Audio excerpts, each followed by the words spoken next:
Hi guys, welcome to my channel Sachin Tech Times. Today in this video, I'll be explaining you about the research methodologies, some of the multiple choice questions. This research methodology is one of the important topic. If you are giving exam for the PhD examination, PhD entrance, or a higher examination like UGC NET or a master examination, entrance examination, so this forms a very important topic, and you'll be getting a multiple choice question in your examination. So please subscribe to my video so that I'll get more research content on same.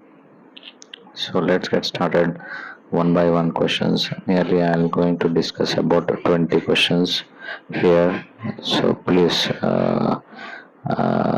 you be on this video till the end. So let's get started. The first question is, which of the following is the first step in the research process? So if you're going for the research process, if you see the four options: formulating a hypothesis, reviewing the literature, defining a research problem, and collecting data. So defining the research problem is the first step in the research process. So if you're going for second question, what is the primary purpose of literature review in a research?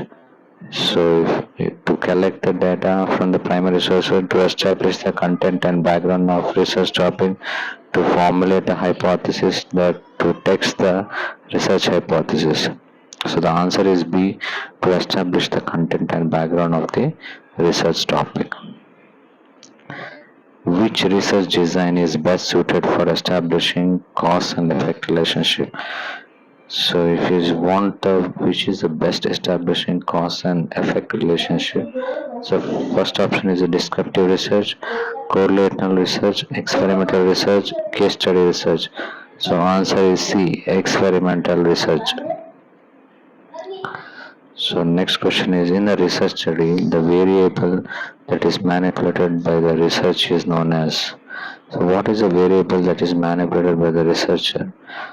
So option A is a dependent variable, independent variable, control variable, and compounding variable. So answer is independent variable. Which of the following sampling method ensures that every member of population has an equal chance of being selected? So if you understood the topic such as population and sampling method, so this will be a very simple question. So options are convenience sampling, stratified sampling, so random sampling and quota sampling. So answer is random sampling. So random sampling method ensures that every method of population has equal chance of being selected. So sixth question is, what type of research is primarily concerned with understanding the meaning of social phenomena from the perspective of participants? A is a qualitative research, mixed method research, experimental research. So answer is B, qualitative research. So qualitative research is a primarily concerned with understanding the meaning of social phenomena from the perspective of the participant. Which of the following is not characteristics of good research hypothesis? So it is testable, it is specific, it is based on prior knowledge, and it is a vague. So D, option D, it is a vague, is not an characteristics of good research hypothesis. It is testable, specific, and basic of prior knowledge is a good research hypothesis. What is the main purpose of using a control group of instrument? A control group of experiment. So options are to increase the sampling size, to provide a basic for comparison with the experimental group, to manipulate the independent variable, to ensure that sampling is representative. So the option is B, to provide the basic for comparison with the experimental group. Which of the following is a method commonly used to ensure reliability in research? So if you want to have reliability, which is a method that is used? So peer review, option A, triangulation, pilot testing, and literature review.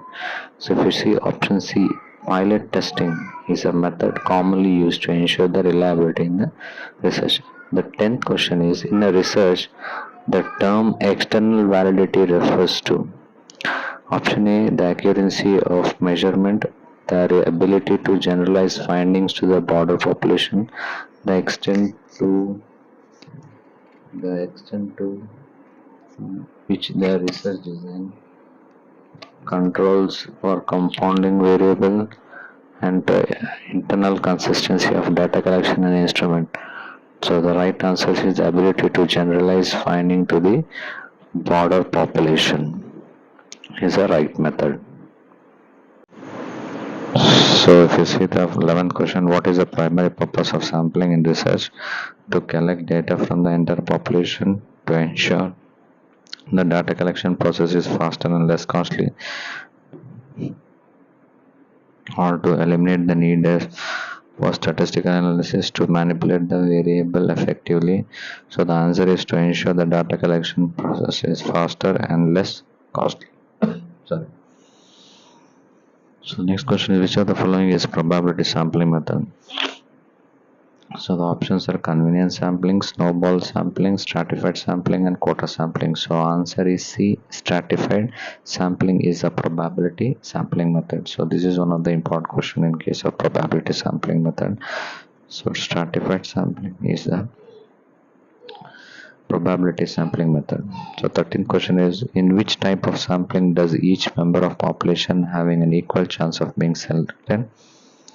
So systematic sampling, random sampling, purpose sampling, and snowball sampling. So random sampling is the right answer, option B.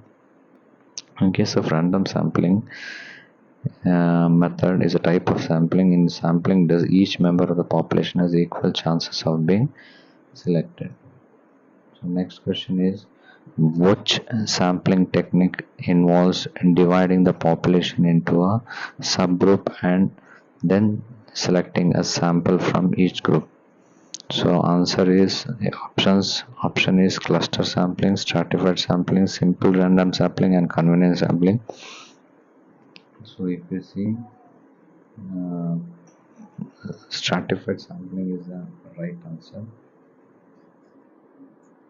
The next question is 15th question. Which of the mainly difference between the stratified sampling and cluster sampling?